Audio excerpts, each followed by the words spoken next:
Good morning students, कैसे हैं आप लोग। हम पढ़ रहे थे हमारा ज्योग्राफी का second chapter physical features of India, India के फिजिकल फीचर्स। इस चैप्टर के अंदर में हमने टेक्टोनिक प्लेट्स पढ़ ली है, थ्योरी ऑफ टेक्टोनिक प्लेट्स पढ़ चुके हैं, इंडियन लैंडमास का कैसे फॉर्मेशन हुआ था, फॉर्मेशन ऑफ इंडियन लैंडमास पढ़ चुके हैं और हिमालयाज भी पढ़ चुके हैं। अब आगे जो सबसे इम्पोर्टेंट इसका टॉपिक है वो है नॉर्दर्न प्लेन। अब हम पढ़ते हैं नॉर्दर्न प्लेन। नॉर्दर्न प्लेन बच्चों देखो क्या है, recall the story of formation of northern plain. थोड़ा सा हम पहले स्टोरी थोड़ी सी देख लेते हैं कि नॉर्दर्न प्लेन कैसे बने थे। आपको मैंने बताया था कि जब इंडो ऑस्ट्रेलियन प्लेट जो है यूरेशियन प्लेट से टकराई थी, उसके टकराने से क्या होता है, ऐसे पहाड़ बने थे और वही पहाड़ जो थे वो हिमालय पहाड़ थे। अब हिमालय पहाड़ तो ऐसे बन गया, देखो पहाड़ जब बने तो पहाड़ की चोटी होती है, पहाड़ की चोटी हुई और उसके साथ में जो नीचे जो लैंड थी, नीचे जो जमीन थी वो बन गई प्लेन्स, यानी कि नॉर्दर्न प्लेन्स। अब नॉर्दर्न प्लेन्स जो है, नॉर्दर्न प्लेन को बनाने में सबसे इम्पोर्टेंट रोल होता है रिवर्स का। रिवर्स जो है वो नॉर्दर्न प्लेन को बनाने में एक मेजर रोल प्ले करती हैं। कैसे? क्योंकि जो पहाड़ों पे से जो पहाड़ होते हैं, जो हिमालय है, हिमालय पे से जो डिपॉजिट्स आते हैं, डिपॉजिट्स कौन लाता है? रिवर्स लाते हैं। तो जो रिवर्स है वहाँ के, हिमालय के जो रिवर्स हैं, उन रिवर्स का इसमें इम्पोर्टेंट रोल है, क्योंकि जितने भी डिपॉजिट्स आ रहे हैं वो उन्हीं रिवर के द्वारा आ रहे हैं और फिर वो डिपॉजिट्स जो है वो नॉर्दर्न प्लेन में इकट्ठा होकर के नॉर्दर्न प्लेन्स बनाते हैं। जो मेन रिवर है इस रीजन की, नॉर्दर्न प्लेन की जो मेन रिवर है वो है the Indus, the Ganga and the Brahmaputra. ये जो तीन रिवर्स है, इनकी अलॉन्ग विद देयर ट्रिब्यूटरीज, इनकी ट्रिब्यूटरीज जो हैं उनके साथ मिलकर के इन रिवर्स ने नॉर्दर्न प्लेन की फॉर्मेशन की है। Deposit of alluvium in the foothills of Himalaya brought by them. जो हिमालयस के फुटहिल्स हैं वहां से ये रिवर जो है वो डिपॉजिट्स को लाती हैं और डिपॉजिट्स को ला करके नॉर्दर्न प्लेन की फॉर्मेशन इन्होंने की है। Northern plane spread over an area of 7 lakh square kilometre. मतलब नॉर्दर्न प्लेन का जो एरिया है वो 7 लाख स्क्वायर किलोमीटर है। पूरा टोटल एरिया देखें, geographical area 7 lakh square kilometre है। 2400 kilometre long and 240 kilometre to 320 kilometre broad. अगर हम नॉर्दर्न प्लेन को देखें तो ये 2400 किलोमीटर लॉन्ग है, यानी कि ये नॉर्थ से लेकर के ईस्ट तक फैला हुआ है, बिहार और पश्चिम बंगाल तक फैला हुआ है। और अगर हम इसको ब्रॉड के रूप में देखें तो 240 किलोमीटर से 320 किलोमीटर तक है। Northern plain is densely populated physiography division. Northern plain जो है बच्चों देखो ये डेंसली पॉपुलेटेड है, यानी कि यहाँ पे पूरे भारत के सबसे ज्यादा लोग यहाँ पे रहते हैं। क्यों रहते हैं? देखो क्यों रहते हैं, इसका कोई आंसर है, क्योंकि यहाँ की सॉइल जो है वो फर्टाइल सॉइल है। फर्टाइल सॉइल होने से क्या फायदा है कि यहाँ पे एग्रीकल्चर बहुत अच्छे से होती है और एग्रीकल्चर जो है वो एक प्रोडक्टिव पार्ट है। एग्रीकल्चर जो है वो हमारा बेसिक इंडस्ट्री है और एग्रीकल्चर से ही बहुत सारी इंडस्ट्रीज जुड़ी हुई है और बहुत सारे लोग जो है वो एग्रीकल्चर से जुड़े हुए हैं। इसलिए इस एरिया में, नॉर्दर्न प्लेन में जो लोग हैं वो ज्यादा लोग रहते हैं। दूसरा है नॉर्दर्न प्लेन में, जैसा कि अभी मैंने पीछे बताया था, यहाँ पे रिवर्स बहुत बह रही हैं, रिवर्स हैं यहाँ पे, रिवर्स अपने साथ डिपॉजिट्स लाती हैं। तो रिवर्स के होने की वजह से यहाँ पे पानी की भी कोई कमी नहीं होती है। अबंडेंस ऑफ वाटर, यानी कि पानी यहाँ पे बहुत है, जिसके कारण यहाँ पे जो है खेती होती है, एग्रीकल्चर अच्छे से होती है। Various geographical features as riverine island, doabs and distributaries are found in northern plain. Northern plain के जो various geographical features हैं, जैसे कि riverine island, doabs और distributaries, ये सब आपको इसी northern plain में देखने को मिलेगा। अब देखो ये क्या क्या है, इसके ये features जो हैं इनके बारे में थोड़ा सा पढ़ते हैं। सबसे पहला है riverine island। रिवरलाइन आइलैंड क्या होता है बच्चों? देखो जैसे दो नदियां, एक नदी आ रही है, एक नदी ऊपर से आ रही है और आते आते formation of land between the river, यानी कि एक नदी आ रही है और वो अपने साथ कुछ डिपॉजिट्स ला रही है और वो डिपॉजिट जो है वो नदी के बीच में इकट्ठा हो जाता है। इकट्ठा होने से क्या होता है, velocity of the river decrease. जो वो डिपॉजिट्स जो आ रहे हैं उसके कारण क्या होता है, रिवर की जो वेलोसिटी है वो डिक्रीज हो जाती है और डिक्रीज होने से रिवर लाइन आइलैंड बन जाता है, वो डिपोजिट जो है एक जगह इकट्ठा होता है, और इकट्ठा जहां हुआ वहां पे एक आइलैंड बन गया, यानी कि एक वहां पे जमीन बन गई, और वो नदी जो है उसके साइड से चली गई, तो वो क्या बन गया, वो रिवर लाइन।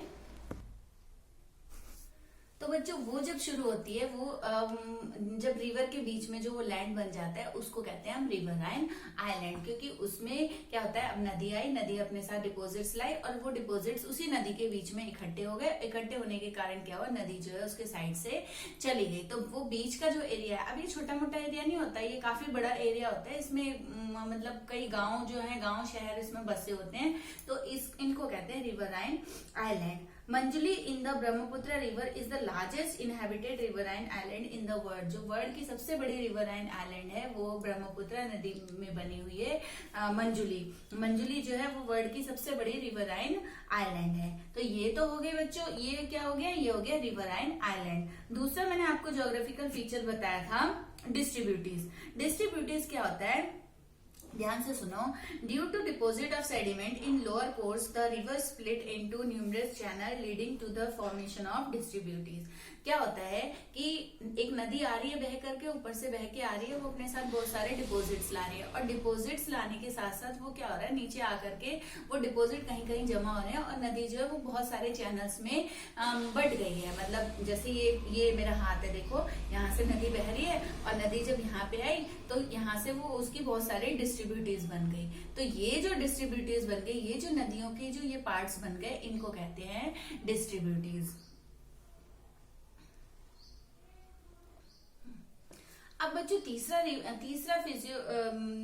ज्योग्राफिकल फीचर था दोआब। अब देखो पहले मैंने क्या बताया आपको, पहले बताया रिवरलाइन आइलैंड, दूसरा मैंने आपको बताया डिस्ट्रीब्यूटीज, तीसरा है दोआब। दोआब किसको कहते हैं, देखो land between the two rivers is known as Doab. दो लैंड के बीच की जमीन, यानी कि दो रिवर के बीच की जमीन, सॉरी, जो एक रिवर इधर से बह रही है, एक रिवर इधर से बह रही है, और उसके बीच की जो जमीन है उसको कहते हैं Doab. Doab is made of two words. Doab is made of two words, दो मीनिंग टू एंड आब मीन्स वाटर, यानी कि दोआब जो है वो दो वर्ड से बना है। दो का मतलब है दो, और आब का मतलब है वाटर, यानी कि दो रिवर के बीच की का जो लैंड है उसको कहते हैं दोआब। एग्जाम्पल गंगा यमुना दोआब, गंगा यमुना के बीच का लैंड का, गंगा यमुना जो है वो एक साथ पैरेलल में चल रही है नॉर्दर्न प्लेन में, और वो वहां पे इलाहाबाद में जाकर के एक मिलती है, और उसके बीच में जो जमीन है उसको हम दोआब कहते हैं। तो ये कुछ हमारे ज्योग्राफिकल फीचर्स थे, रिवराइन आइलैंड, डिस्ट्रीब्यूटीज और दोआब्स। तो ये सब जो है ये भी नॉर्दर्न प्लेन का एक पार्ट है। आप नॉर्दर्न प्लेन के डिवीजन देखते हैं, नॉर्दर्न प्लेन को हम कितने डिवीजन में बांट सकते हैं। देखो northern plain is broadly divided into 3 section, 3 section में बांटा गया है नॉर्दर्न प्लेन को। First Punjab plain, second Ganga plain, और थर्ड ब्रह्मपुत्र प्लेन। ठीक है, रिवर के बेसिस पे इसको बांटा है, जैसे कि आपको नाम से पता है, रिवर के बेसिस पे। फर्स्ट है पंजाब प्लेन। पंजाब प्लेन जो है वो western part of northern plain, northern plain का वेस्टर्न पार्ट है, यानी कि वेस्ट की तरफ का जो पार्ट है उसको पंजाब प्लेन कहते हैं। ये पाकिस्तान से शुरू होता है, और formed by Indus and its tributaries. ये जो है इंडस और इंडस की जो ट्रिब्यूटीज है उनके द्वारा बना गया है। इसमें 5, देखो पंजाब है तो पंजाब में 5 रिवर्स हैं, कौन कौन सी, झेलम, चिनाब, रवि, बीज और सतलुज। झेलम, चिनाब, रवि, ब्यास एंड सतलुज। झेलम, चिनाब, रवि, ब्यास और सतलुज, ये 5 नदियां जो हैं वो इस एरिया में बहती हैं। This section is dominated by doabs. ये इस सेक्शन में जो है दोआब्स बहुत ज्यादा है। क्यों दोआब्स ज्यादा है, क्योंकि यहाँ पे 5 नदियां हैं, 5 नदियां हैं तो इनके बीच में लैंड जो है वो आराम से होगी। Example the word Punjab itself made of 2 words. Punjab का जो नाम है वो इसके अगर नाम को हम क्लासिफिकेशन करें तो ये इससे भी ये 2 वर्ड से बना है, पन प्लस जाब, यानी कि पन का मतलब 5 और आप का यानी कि लैंड बिटवीन द 5 रिवर, यानी कि वो लैंड जो इन 5 पंच का मतलब 5 और आप का मतलब वाटर, यानी कि वो लैंड जो इस 5 रिवर के बीच में है। ठीक है बच्चों, ये था आपका पंजाब प्लेन। दूसरा है गंगा प्लेन। देखो ध्यान से सुनो, extend between घाघर and Teesta river. घाघर पहला जो था पंजाब प्लेन वो कहाँ था, वो इंडस और उसकी ट्रिब्यूटीज के बीच का जो पार्ट था वो था पंजाब प्लेन। अब दूसरा जो गंगा प्लेन है वो है घाघर और तिस्ता रिवर के बीच का पार्ट। जो घाघर और तिस्ता रिवर के बीच का जो पार्ट है उसको कहते हैं Ganga plain. It is spread over the state of Haryana, Delhi, UP, Bihar, partially in Jharkhand and West Bengal. ये ज्यादातर जो ये पार्ट जो है ये हरियाणा, दिल्ली, यूपी, बिहार, झारखंड और वेस्ट बंगाल तक फैला हुआ है। तीसरा पार्ट है Brahmaputra river. East to Ganga plain lies the Brahmaputra river. जो ईस्ट का पार्ट है, जो नॉर्दर्न प्लेन में जो ईस्ट का पार्ट है वो ब्रह्मपुत्र रिवर के तो जो ईस्ट का पार्ट है, ठीक है बच्चों, जो ईस्ट का पार्ट है उसको ब्रह्मपुत्र प्लेन्स कहा जाता है। Cover most of the Assam and north east state. इसमें जो है आसाम और आसाम के साथ साथ जो नॉर्थ ईस्ट के स्टेट्स हैं वो सब इस डिवीजन में आते हैं। Drain by Brahmaputra river. और इस एरिया को जो ड्रेन करती है वो ब्रह्मपुत्र रिवर होती है। तो ये मैंने 3 क्लासिफिकेशन आपको बताए, कौन कौन से, पंजाब प्लेन्स, उसके बाद गंगा प्लेन्स और तीसरा ब्रह्मपुत्र प्लेन। ठीक है बच्चों, मुझे लगता है आपको समझ में आ गया होगा। इसके बाद एक और डिवीजन के उसमें डिवाइड किया गया है नॉर्दर्न प्लेन्स को, जिसमें भाबर, तराई, भांगर और खादर। ठीक है, ये 4 पार्ट्स में बांटा गया है। अब मैं इनको समझाती हूँ। Apart from the division on the basis of area, northern plain can also be divided at the basis of diverse relief feature. Diverse relief feature मतलब कि जो इसके रिलीफ के अकॉर्डिंग जो फीचर है, यानी कि किस एरिया में। अब जैसे इसको बांटा गया है कि वहाँ की जलवायु कैसी है, वहाँ का क्लाइमेट कैसा है, वहाँ का नेचर कैसा है। इस आधार पे भी जो हमारा जो नॉर्दर्न प्लेन है उसको कई जगह पे कई पार्ट्स में 4 पार्ट्स में बांटा गया है। Northern plain is divided into 4 region on the basis of relief feature. इन्हीं रिलीफ फीचर के बेसिस पे नॉर्दर्न प्लेन को 4 पार्ट्स में बांटा गया है। फर्स्ट है भाबर। भाबर देखो ध्यान से बच्चों सुनना, ये क्वेश्चन जरूर आता है एग्जाम में। Bhabar belt of about 8 to 16 kilometre in the width lying parallel to the slope of the Shivalik. Shivalik के नीचे, शिवालिक के स्लोप में 8 से लेके 16 किलोमीटर विड्थ में यानी कि चौड़ाई में ये बेल्ट जो है वो है। कौन सी belt? Bhabar belt. The Bhabar area is comprise of pebble which are brought down the river. इस भाबर एरिया में पेबल्स बहुत होते हैं। पेबल्स यानी पत्थर के टुकड़े, वो बहुत होते हैं। और ये कहाँ से आते हैं? नदियां जो है, रिवर्स जो है वो अपने साथ इनको लेकर के आती हैं। और इन्हीं पेबल्स की वजह से इस एरिया की नदी जो है वो गायब हो जाती है, डिसअपियर हो जाती है, दिखाई नहीं देती है, क्योंकि उन नदियों के ऊपर में ये पेबल्स आ जाते हैं। जैसे देखो बच्चों, एक एग्जांपल देती हूँ। जैसे आप लोग सहस्त्रधारा जाते हो तो सहस्त्रधारा में आप देखते हो कि 2 पुलों के बीच में पत्थर होते हैं, पत्थर बहुत सारे रखे होते हैं और वहां पे आपको पानी नहीं दिखता है, नदी नहीं दिखती है। हालांकि वो नदी वहां से भी तो निकल रही है, वहां से इनविजिबल थोड़ी ना हो गई है कि वहां से गायब हो गई, आगे फिर आ गई। तो ऐसी ही सिचुएशन जो है वो भाबर एरिया में होती है। इन पत्थरों के बीच में से नदी जो है वो जाती है और वो नदी जो है वो कभी कभी दिखाई नहीं देती है। दूसरा रीजन है Terai region. South of the Bhabar belt lies Terai region. Bhabar belt के साउथ में जो रीजन है, यानी भाबर बेल्ट के नीचे जो रीजन है उसको तराई रीजन कहते हैं। The wet swampy and marshy region where the stream and river reemerge. यहाँ की जो वो है मिट्टी है, यहाँ की जो जलवायु है वो बहुत ज्यादा वेट है, स्वैम्पी है, और इन्हीं कारणों से यहाँ की जो रीजन है, यहाँ की जो नदियां है, भाबर में क्या था, वो नदियां गायब हो गई थी, दिख नहीं रही थी, लेकिन यहाँ पे नदियां जो है वो दिखने लग जाती हैं। This region is thickly forest and full of wild life. इस रीजन में बहुत घने घने जंगल हैं और उन जंगलों में जंगली जानवर भी होते हैं। Over this period of time, forests have been cleared to create agricultural land to and the settled migrants for Pakistan from partition. Partition के बाद जो लोग पाकिस्तान से आए थे वो ज्यादातर लोग इसी एरिया में, इसी तराई रीजन में जो है उन्होंने जंगलों को साफ करके वो लोग यहाँ पे रहे थे।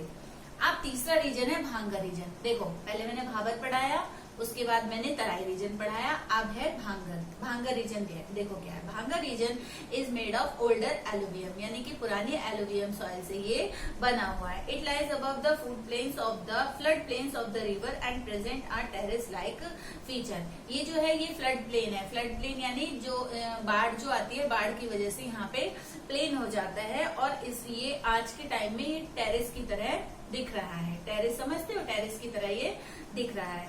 This soil is the region contain कैलकोरियस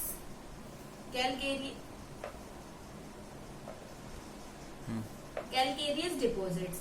इस रीजन की जो सॉइल है वो कैलकेरियस है। कैलकेरियस मतलब बच्चों कंकड़ वाली सॉइल, मतलब यहाँ की जो रीजन की सॉइल है उसमें कंकड़ पत्थर होते हैं। This is relatively less fertile. ये जो है ये लेस फर्टाइल है, यानी कि कंकड़ पत्थर होने की वजह से यहाँ पे फर्टिलिटी ज्यादा अच्छी नहीं होती। अब चौथा है खादर। देखो भाबर, तराई और भांगर। अब चौथा है खादर। खादर न्यू एंड यंग एलोवेल। यहाँ की जो सॉइल है वो नई और यंग, यानी कि जो बाद में बनी है, सबसे लास्ट में जो बनी है वो यहाँ की सॉइल है। They are renew almost every year. और हर साल ये जो है ये रिन्यू होती रहती है, बदलती रहती है। Very fertile. और ये रिन्यू होने की वजह से ये जो है ये बहुत ज्यादा फर्टाइल होती है। Ideal for agriculture, therefore intensive agriculture is perform over Bhangar soil. और ये जैसे रिन्यू होती है हर साल, एवरी ईयर ये रिन्यू होने की वजह से यहाँ पे एग्रीकल्चर बहुत अच्छा होता है। और एग्रीकल्चर जो है भांगर सॉइल के अकॉर्डिंग या इस सॉइल में एग्रीकल्चर और भी अच्छा होता है। तो ये क्लासिफिकेशन था बच्चों। तो ये क्लासिफिकेशन अनदर टाइप का क्लासिफिकेशन था। इसको एक याद करने के लिए एक छोटी सी ट्रिक मैं आपको बताती हूँ। जिससे सपोज आपको ये भाबर, तराई, भांगर और खादर याद नहीं रहता है तो आप इसका डिवीजन ऐसे याद रखो कि नदी आई, नदी आ रही है, अपने साथ नदी बहुत सारे डिपोजिट्स ला रही है। उसने क्या किया, सबसे पहले भांगर एरिया में उसने बड़े बड़े डिपोजिट्स छोड़े, बड़े बड़े उसने पत्थर छोड़े। उसके बाद वो थोड़ा सा आगे आई, फिर उसने तराई रीजन में और उससे छोटे छोटे जो बड़े से जो छोटे छोटे थे वो उसने डिपोजिट छोड़े। उससे वो आगे और आई तो वहां पे उसने और छोटे छोटे छोड़े और लास्ट में आते लास्ट में खादर तक आते आते उसके पास क्या बची, उसके पास सिर्फ मिट्टी बची। और इसलिए खादर रीजन जो है वो उसमें सिर्फ मिट्टी रह गई। तो आई होप बच्चों आपको नॉर्दर्न प्लेन अच्छे से समझ में आ गया होगा। आप लोग अपनी बुक से एक बार रीडिंग कर लेंगे तो आपको ये और अच्छे से समझ में आ जाएगा। Thank you.